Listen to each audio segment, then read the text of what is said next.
સોમનાથ જય ગુજરાત ફરી વખત સ્વાગત છે આપનું એસપી બ્લોગમાં. આ વિડીયોમાં જોઈશું આપણે કંપની લક્ષી હિસાબી પદ્ધતિ યુનિટ મૂડી ઘટાડા એટલે કે કંપનીની આંતરિક પુનઃરચના અંગેનો દાખલો. દાખલાનું નામ છે જેટ લિમિટેડ, જે દક્ષિણ ગુજરાત યુનિવર્સિટી 2008માં પૂછાયો છે.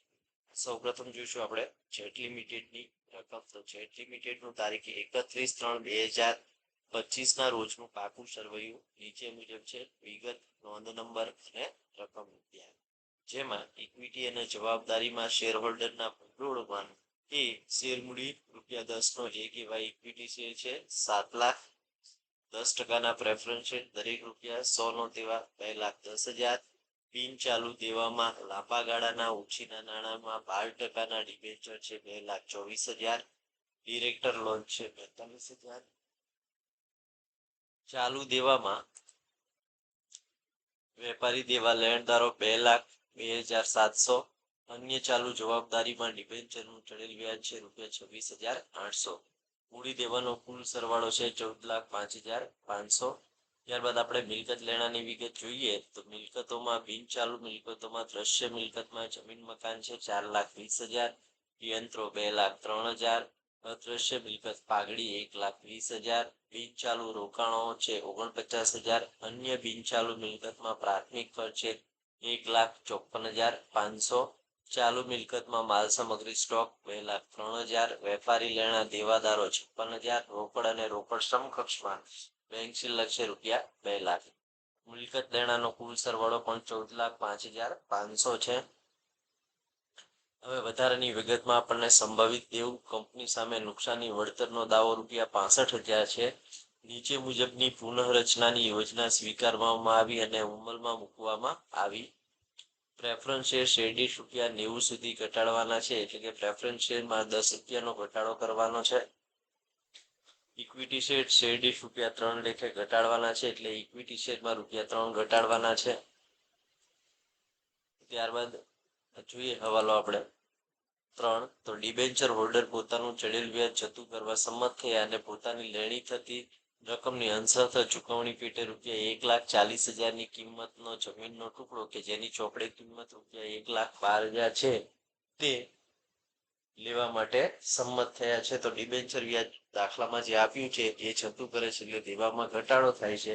અને ડિબેન્ચરની અંશતઃ ચૂકવણી માટે મિલકતની 1,12,000 ની કિંમત છે 1,40,000 વેચવામાં આવે તો મિલકતમાં વધારો થયો છે, નફો એ ભંડોળની પ્રાપ્તિ થશે. ત્યારબાદ બાકીની જમીન મકાનની કિંમત ₹3,50,000 આંકવામાં આવી છે. તો આપણે બાકીની જમીન મકાનની રકમમાં કેટલો વધારો થયો છે એ પણ ગણતરી કરવી પડશે. જો મિલકતમાં વધારો થાય તો પણ ભંડોળની પ્રાપ્તિ થાય. ત્યારબાદ દાખલામાં આપણને આપ્યું છે રોકાણો ઉપજ્યા ₹55,000. તો રોકાણો 55,000 વેચી દેવામાં આવ્યા છે. તો રોકાણો વેચતા પણ નફો પ્રાપ્ત થશે, જે ભંડોળની પ્રાપ્તિ થશે. પુનઃરચનાનો ખર્ચ ₹21,000 થયો છે, જે ભંડોળના ઉપયોગ તરીકે દર્શાવીશું આપણે. કંપની સામે નુકસાનીનું સંભવિત દેવું ચૂકવવાનું થયું છે. આ માટે કંપનીએ ડિરેક્ટર લોન 42,000 જમા છે તે સામે મજૂરી લેવામાં આવી, એટલે કે દેવામાં વધારો થયો છે. 42,000 નું ચૂકવી દીધું છે. 65,000 માંથી 42,000 બાદ કરીશું તો 65,000 આપણને સંભવિત દેવું આપ્યું છે, એમાં 42,000 આપણે ડિરેક્ટરની લોન પેટે ચૂકવી દીધા છે. તો બાકીના 23,000 દેવામાં વધારો થયો છે. બધી જ અદ્રશ્ય અને અવાસ્તવિક મિલકતો માંડી વાળવાની છે, એટલે દાખલામાં આપણને અદ્રશ્ય મિલકત પાઘડી છે અને અવાસ્તવિક મિલકત 1,54,500 પ્રાથમિક ખર્ચ છે, જે માંડી વાળવાની છે. જેટ કંપનીના ચોપડે આપણે આમ નોંધ લખવાની છે. મૂડી ઘટાડા બાદનું પાકું સરવૈયું તૈયાર કરવાનું છે. આ દાખલો છે એ દક્ષિણ ગુજરાત યુનિવર્સિટી 2008માં પૂછાયો છે. તો દાખલો ગણતી વખતે આપણે સૌપ્રથમ રકમો ધ્યાનમાં લઈશું અને કરીશું. તો જરૂરી ગણતરીમાં આપણે પહેલા ગણતરી કરવાની છે ભંડોળની પ્રાપ્તિ, એટલે કે જવાબદારી કે દેવામાં ઘટાડો અને મિલકતમાં વધારો. તો પહેલો હવાલો આપણે જોઈ શકીએ છીએ કે પ્રેફરન્સ શેર છે એ શેરડી ₹90 સુધી ઘટાડવાના છે, એટલે પ્રેફરન્સ શેર ₹100 નો દાખલામાં આપ્યો છે, આપણે ₹10 ઘટાડવાના છે. હવે દાખલામાં પ્રેફરન્સ શેરની સંખ્યા આપણને આપેલી નથી, તો પહેલા આપણે પ્રેફરન્સ શેરની સંખ્યા કુલ પ્રેફરન્સ શેર મળીને શેર દીઠ કિંમત વડે ભાગી અને શોધવાની છે. તો અહીંયા આપણે જોઈ શકીએ છીએ કે પ્રેફરન્સ શેર છે દરેક ₹100નો એક એવા 2,10,000 છે. તો 2,10,000 ને 100 વડે ભાગીશું તો પ્રેફરન્સ શેરની સંખ્યા મળશે 2100 ને 2100 શેર પર ₹10 લેખે આપણે પ્રેફરન્સ શેર મૂડીમાં ઘટાડો કરવાનો છે. તો નોંધ નંબર 1 માં આપણે લખીશું પ્રેફરન્સ શેર મૂડીમાં ઘટાડો 2100 × 10 બરાબર 21,000. તો જવાબદારીમાં ઘટાડો થાય તો ભંડોળની પ્રાપ્તિ થાય. તો અહીંયા આપણે લખીશું 2100 × 10 બરાબર સરવાળો ગુણાકાર થશે 21,000.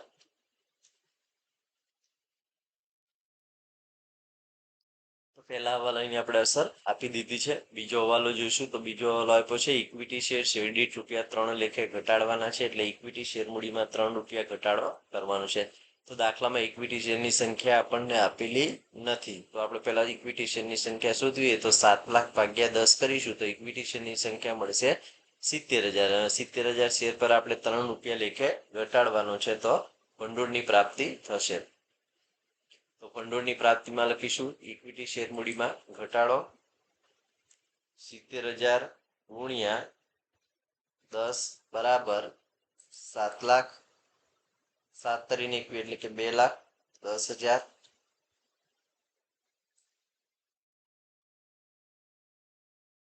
ત્યારબાદ ત્રીજો હવાલો જોઈશું તો ડિબેન્ચર હોલ્ડરે પોતાનું ચડેલ વ્યાજ જતું કરવા સંમત થયા. તો દાખલામાં પાકા સરવાળામાં જોઈશું ડિબેન્ચરનું ચડેલ વ્યાજ કેટલું છે તો જોઈ શકીએ છીએ કે ડિબેન્ચરનું ચડેલ વ્યાજ ₹26,800 છે જે પૂરેપૂરું જતું કરવા માટે સંમત થયા છે. એટલે કે ઘટાડો થયો તો દેવામાં ઘટાડો થાય તો ભંડોળની પ્રાપ્તિ થાય. તો આપણે લખીશું ડિબેન્ચર વ્યાજ ₹26,800. ત્યારબાદ આપણે આગળનો હવાલો જોઈશું તો એમાં જોઈશું કે ડિબેન્ચરની લેણી રકમની ચૂકવણી પેટે ₹1,40,000 ની કિંમતનો જમીનનો એક ટુકડો ₹1,12,000 છે તે લેવા સંમત થયા છે. એટલે કે ડિબેન્ચર આપણે ₹1,40,000 ચૂકવી દેવાના છે જેની માટે આપણે જમીન મકાન ₹1,12,000 ની વેચવાની છે. અને ₹1,12,000 ની ચોપડી કિંમત ₹1,40,000 છે. તો જમીન મકાનમાં વધારો થશે ₹28,000 નો. તો જમીન મકાનમાં વધારો થાય તો ભંડોળની પ્રાપ્તિ થાય. એટલે અહીંયા આપણે લખ્યું છે જો મિલકતમાં વધારો થાય તો ભંડોળની પ્રાપ્તિ થાય. તો ₹1,40,000 ની વેચાણ કિંમત છે જેની ચોપડે કિંમત ₹1,12,000 છે. તો ₹1,40,000 માંથી 12,000 બાદ કરીએ તો આપણને મળશે ₹28,000 જમીન મકાનની કિંમતમાં વધારો. ત્યારબાદ આપણે આગળનો હવાલો જોઈએ તો બાકીની જમીન મકાનની કિંમત ₹3,50,000 ની આંકવામાં આવી. તો આપણે બાકીની જમીન મકાનની કિંમતમાં કેટલો વધારો થયો છે એની ગણતરી કરવાની છે. તો આપણે બાકીની જમીન મકાન ₹4,20,000 છે એમાંથી ₹1,12,000 બાદ કરી દેશું તો બાકીની જમીન મકાન ₹3,08,000 રહેશે જેની કિંમત દાખલામાં આપણને કેટલી આપી છે તો કે ₹3,50,000 આંકવાની છે. તો અહીંયા આપણે જોઈ શકીએ છીએ કે જમીન છે એ ₹4,20,000 છે. એમાંથી આપણે ₹1,12,000 છે એ જમીનનો ટુકડો ડિબેન્ચર પરત કરવા માટે વેચી દીધો છે. તો પહેલા ₹4,20,000 માંથી ₹1,12,000 બાદ કરીશું તો બાકીની વધતી જમીનની ચોપડે કિંમત મળશે આપણને. તો બાકીની જમીન મકાનની કિંમતમાં વધારો શોધવો હોય તો અહીંયા લખી નાખવાનું છે ₹4,20,000 માઇનસ ₹1,12,000 બરાબર કેટલી રકમ મળશે તો કે ₹3,08,000. જેની ચોપડી કિંમત કેટલી છે તો કે હવે આપણે ₹3,50,000 ની ગણવાની છે. તો કે ₹3,50,000 માઇનસ ₹3,08,000. તો બાકીની જમીન મકાનની કિંમત છે એમાં વધારાની રકમ આપણને મળશે 3,50 માંથી 3,08 બાદ કરીએ તો 42,000. હવે આપણે જોઈએ તો જમીનમાં કેટલો વધારો થયો તો કે 28,000 અને 42,000 એમ કુલ જમીનમાં વધારો ₹70,000 નો થયો છે. તો મિત્રો અહીંયા ખાસ યાદ રાખવાનું છે કે જ્યારે આવો અહેવાલ હોય ત્યારે ડિબેન્ચરના બદલામાં જે જમીન મકાનની ચોપડી કિંમત આપી છે એ પાકા સરવાળાની ચોપડી કિંમતમાંથી બાદ કરશો તો બાકીની ચોપડી કિંમત આપણને મળી જશે 3,08,000. અને 3,08,000 છે એની ચોપડી કિંમત હવે નવી આંકવાની છે. હવાલામાં આપણને આપી છે 3,50,000. તો 3,50,000 માંથી ચોપડી કિંમત 3,08,000 કરીએ તો 42,000 નો જમીનમાં વધારો થયો છે. આમ જમીનમાં કુલ વધારો છે એ 28 વત્તા 42 એટલે કે 70,000 થયો છે. આપણે હવાલાની અસર આમનોન લખતી વખતે આ 70,000 ની કુલ રકમ ધ્યાનમાં લેશું. ત્યારબાદ દાખલામાં આપણને રોકાણો આપ્યા છે 55,000 ઉપજ્યા છે. તો રોકાણોની મૂળ કિંમત કેટલી છે? તો રોકાણોની મૂળ કિંમત છે 49,000, જેના 55,000 રૂપિયા ઉપજ્યા છે, એટલે કે રોકાણોમાં 6,000 રૂપિયાનો વધારો થયો છે. તો લખીશું રોકાણોમાં વધારો કેટલો થયો? તો કે 55,000 છે એ એની વેચાણ કિંમત છે અને એની ચોપડી કિંમત છે 49,000. તો રોકાણોમાં વધારો થયો 6,000. હવે આપણે સરવાળો કરવાનો છે. તો આપણને મળશે ભંડોળની પ્રાપ્તિ. તો 21,000 વત્તા 2,10,000 વત્તા 26,800 વત્તા 28,000 વત્તા 42,000 વત્તા 6,000 કરીશું તો આપણને મળશે 3,33,800. ભંડોળની પ્રાપ્તિ 3,33,800. હવે વિદ્યાર્થી મિત્રો આની આપણે આમનોંધ પસાર કરવાની છે. જ્યારે પણ ભંડોળની પ્રાપ્તિ થાય ત્યારે આપણે મૂડી ઘટાડા ભંડોળ ખાતું છે એ જમા કરવાનું છે અને આ જે રકમના ખાતા છે એ ઉધાર કરવાના છે.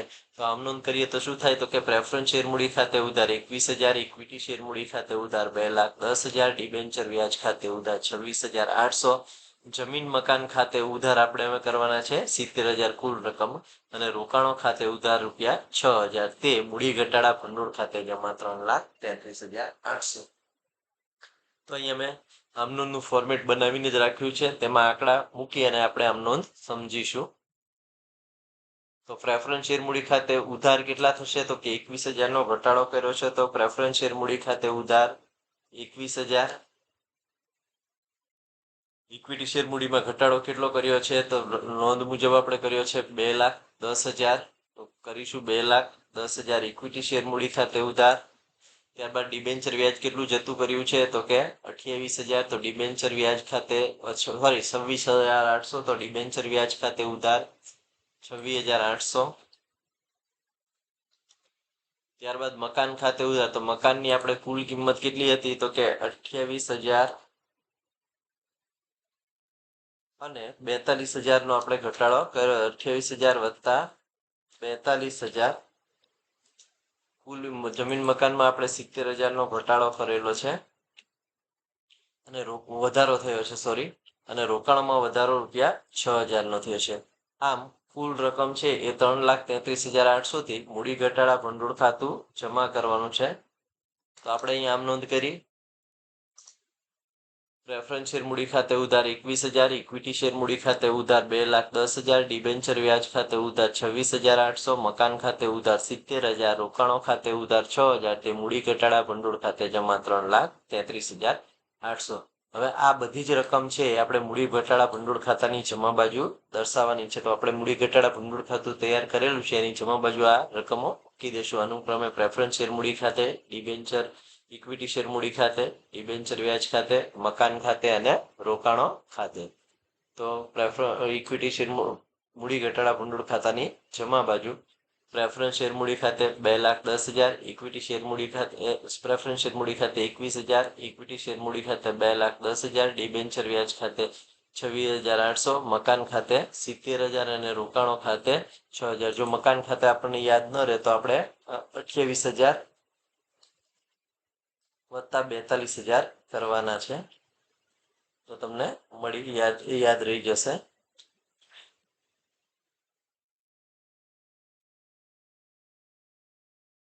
તો અસર અપાઈ ગઈ છે. હવે આપણે નોંધ નંબર 2 કરવાની છે. તો નોંધ નંબર 2 કરવાની હોય તો નોંધ નંબર 2 નું નામ રાખીશું આપણે ભંડોળનો ઉપયોગ. ભંડોળનો ઉપયોગ માટે ખાસ યાદ રાખવાનું છે કે મિલકતમાં ઘટાડો અને જવાબદારીમાં વધારો. તો વિગતો જોતા જઈશું ને જઈશું. તો દાખલામાં આપણને પુનઃરચના ખર્ચ રૂપિયા 21,000 નો થયો છે, એટલે કે ખર્ચ થયો છે માટે મિલકતમાં ઘટાડો થશે. તો પુનઃરચના ખર્ચ 21,000.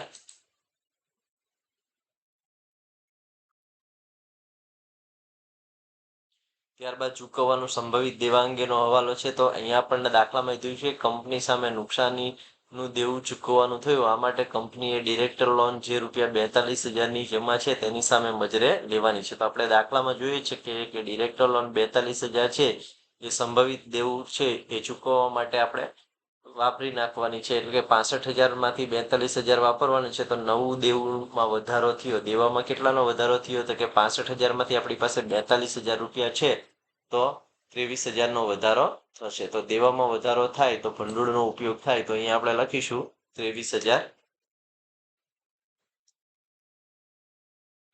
ત્યારબાદ આપણે આગળનો હવાલો જોઈશું. તો આપણને આગળના હવાલામાં કીધું છે બધી જ અદ્રશ્ય અને અવાસ્તવિક મિલકત માંડી વાળવાની છે. તો અદ્રશ્ય મિલકતમાં આપણને પાઘડી આપી છે 1,20,000 માંડી વાળવાની છે. અને અવાસ્તવિક મિલકત પ્રાથમિક ખર્ચ 1,54,500 માંડી વાળવાના છે. તો આપણે પાઘડી અને પ્રાથમિક ખર્ચ બંનેમાં ઘટાડો થાય છે તો ભંડોળનો ઉપયોગ થશે. તો પહેલા આપણે પાઘડીની રકમ લખી નાખીશું 1,20,000 અને પેટર્નની રકમ લખી નાખીશું આપણે 1,54,800.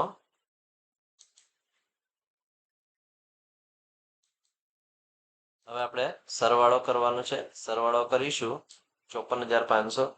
તો આપણને ભંડોળનો ઉપયોગ મળશે 3,18,500.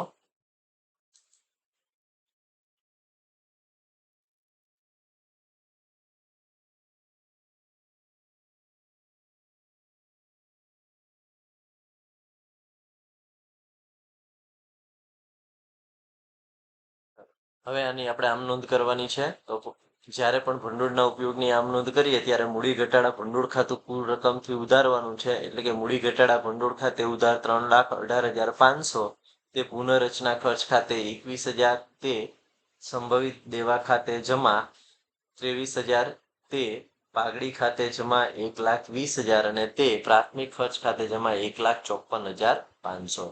તો આની આપણે મૂડી ઘટાડા ભંડોળ ખાતાની ઉધાર બાજુ અસર પહેલા આમ નોંધ લખીશું. તો મૂડી ઘટાડા ભંડોળ ખાતે ઉધાર 3,18,500. તે પુનઃરચના ખર્ચના આપણે ચૂકવવાના છે 21,000. તો પુનઃરચના ખર્ચ ખાતે જમા 21,000. સંભવિત દેવાના ચૂકવવાના છે 23,000. તો સંભવિત દેવા ખાતે જમા 23,000. પાઘડી માંડી વાળવાની છે 1,20,000ની પાઘડી ખાતે 1,20,000 અને સંભવિત દેવામાં પ્રાથમિક ખર્ચ ચૂકવવાના છે 1,54,500. તે પ્રાથમિક ખર્ચ ખાતે જમા 1,54,500. તો જ્યારે પણ ભંડોળના ઉપયોગની આમ નોંધ કરવાની હોય ત્યારે મૂડી ઘટાડા ભંડોળ ખાતું કુલ રકમથી ઉધાર કરવાનું છે અને અનુક્રમે ઘટાડેલ મિલકત અને વધારેલ દેવાના ખાતા જમા કરવાના છે. હવે આ આમ નોંધની આપણે મૂડી ઘટાડા ભંડોળ ખાતામાં અસર આપીશું ઉધાર બાજુ. તો પુનઃરચના ખર્ચ આપણે લખવાનો છે 21,000. સંભવિત દેવા ખાતે લખવાના છે 23,000. પાઘડી ખાતે લખવાના છે 1,20,000 અને પ્રાથમિક ખર્ચ ખાતે લખવાના છે 1,54,000. ચલો, તો બીજી આમ નોંધની પણ ખતવણી થઈ ગઈ છે. હવે આપણે ત્રીજી વર્કિંગ નોટ કરવાની છે મૂડી અનામત ખાતે લઈ જવાની ગણતરી. તો મૂડી અનામત માટેનું સૂત્ર યાદ રાખવાનું છે ભંડોળની પ્રાપ્તિ માઇનસ ભંડોળનો ઉપયોગ. તો ભંડોળની પ્રાપ્તિ આપણને મળી છે 3,33,800 નોંધ નંબર 1માં. એમાંથી બાદ કરીશું 3,18,500 ભંડોળનો ઉપયોગ. 3,33,800માંથી 3,18,500 બાદ કરીશું તો મૂડી અનામત ખાતે લઈ જવાની રકમ આવશે 15,300. કેલ્ક્યુલેટરની મદદથી આપણે બાદ બાકી કરી દઈશું. જ્યારે પણ મૂડી અનામતની રકમ મૂડી ઘટાડા ભંડોળ ખાતે લઈ જવાની હોય ત્યારે જે ખાતે લઈ જવાની હોય તે ખાતું ઉધારવાનું છે. એટલે કે મૂડી ઘટાડા ભંડોળ ખાતું ઉધાર કરીશું અને મૂડી અનામત ખાતું જમા કરીશું. આ મૂડી અનામત છે આપણે નવા પાકા સરવૈયામાં દર્શાવવાનું છે. તો આપણે મૂડી અનામત ખાતે લઈ જવાની રકમને આમ નોંધ પસાર કરીએ તો આમ નોંધ શું થાય? તો કે મૂડી ઘટાડા ભંડોળ ખાતે ઉધાર 15,300. તે મૂડી અનામત ખાતે જમા 15,300.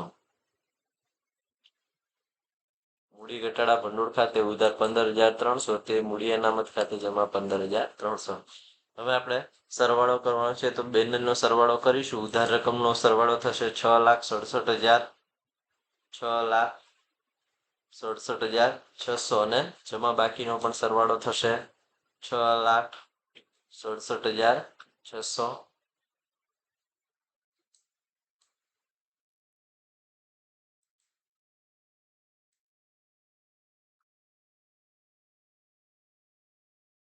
હવે આપણે મૂડી ઘટાડા ભંડોળ ખાતું બંધ કરીશું તો જમા બાજુનો સરવાળો મળશે આપણને 3,33,800.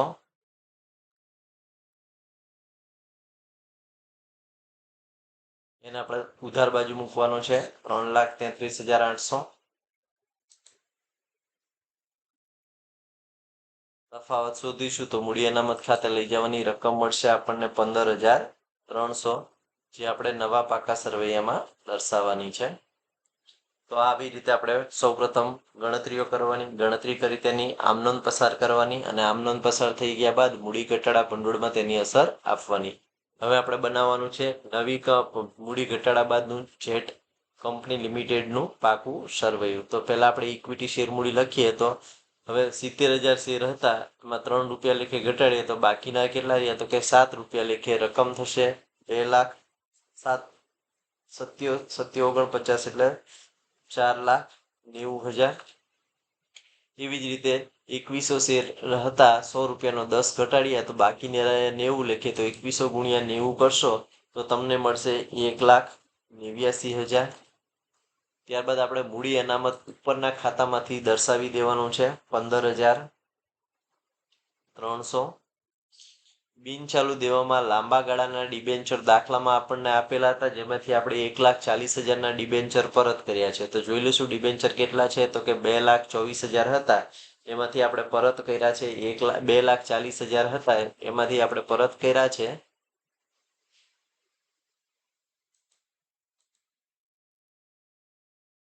2,40,000 માંથી આપણે પરત કર્યા છે 1,40,000.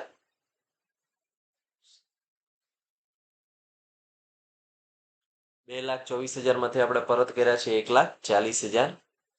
તો ડિબેન્ચર પરત આપણે લખી નાખીશું. તો બાકીના ડિબેન્ચર કેટલા રહેશે તો કે 2,24,000ની ડિબેન્ચરની રકમ છે 2,24,000. એમાંથી આપણે 1,40,000ના ડિબેન્ચર આપણે જમીનનો ટુકડો વેચી પરત કરી દીધા છે. તો બાકીના રહેશે 84,000.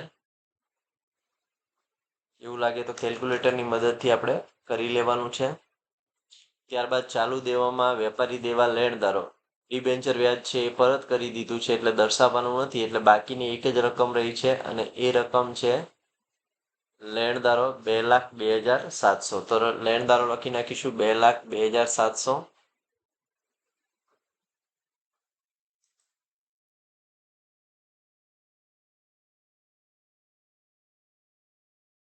ત્યારે આપણે મિલકતોમાં આપણને જમીન મકાન આપ્યું છે, તો જમીન મકાનની આપણને હવાલામાં જ કીધી છે. નવી કિંમત કેટલી ધ્યાનમાં લેવાની છે તો કે 3,50,000 ધ્યાનમાં લેવાની છે, એટલે આપણે જમીન મકાનની કિંમત 3,50,000 ધ્યાનમાં લઈ લેશું.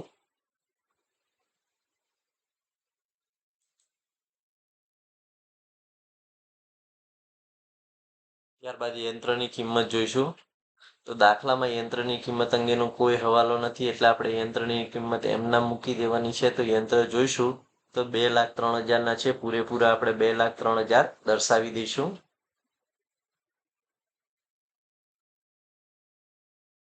યંત્રો 2,03,000.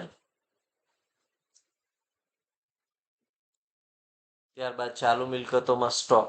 તો સ્ટોકની રકમમાં પણ કોઈ વધારો ઘટાડો નથી, એટલે આપણે પૂરેપૂરી રકમ દર્શાવી દેવાની છે. જોઈશું સ્ટોક કેટલા છે. સ્ટોક અને દેવાદારમાં કોઈ વધારો નથી, એટલે સ્ટોક અને દેવાદારની રકમ આપણે એમનામ દર્શાવી દઈશું. તો 2,03,000 ને 56,000 છે એ આપણે નવા પાકા સરવૈયામાં દર્શાવી દેવાની છે.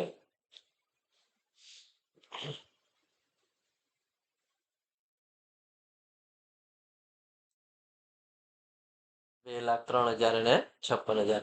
હવે બેંક શિલ્લક આપણે આ દાખલામાં શોધવી પડશે. તો બેંક શિલ્લક શોધવા માટે આપણે રોકડ બેંક ખાતું બનાવવાનું છે વિગત રકમ સાથે. તો અહીંયા આપણે રોકડ બેંક ખાતું બનાવ્યું છે. તો પહેલા સૌપ્રથમ રોકડ બેંક ખાતાની ઉધાર બાકી આપણને દાખલામાં આપી છે, પાકા સરવૈયામાં જૂનામાં જોઈ લઈશું.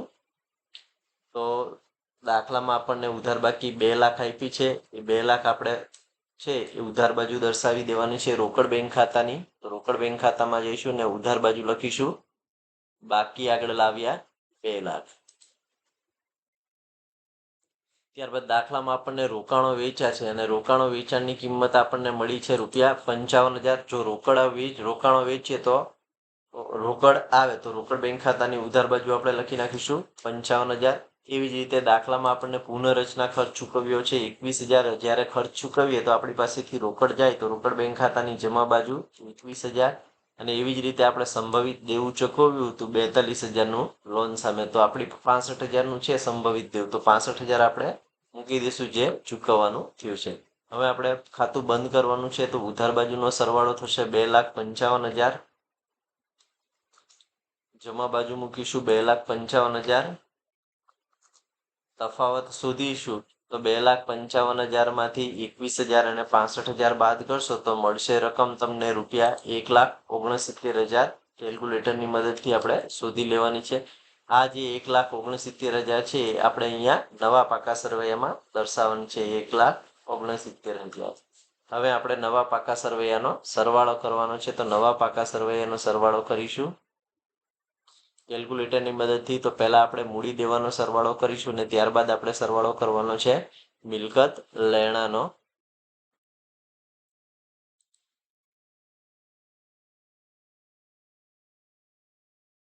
મૂડી દેવાના સરવાળામાં આપણે અનુક્રમે રકમો ધ્યાનમાં લેતા જઈશું ને કરતા જઈશું. તો 4,90,000 છે ઇક્વિટી શેરમૂડી છે, એમાં ઉમેરીશું 1,89,000 પ્રેફરન્સ શેરમૂડી, તો મળશે રૂપિયા આપણને 6,79,000. એમાં ઉમેરીશું આપણે 15,300 મૂડી અનામત, એમાં ઉમેરીશું આપણે 84,000 ડિબેન્ચર અને એમાં ઉમેરીશું આપણે 2,02,700 રૂપિયા છે એ ઉમેરવાના છે લેણદારના. તો સરવાળો મળશે આપણને 9,81,000. તો મૂડી દેવાનો સરવાળો મળશે આપણને 9,81,000. હવે આપણે મિલકત લેણાનો સરવાળો કરવાનો છે તો મિલકત લેણાનો સરવાળો કરીશું કેલ્ક્યુલેટરની મદદથી.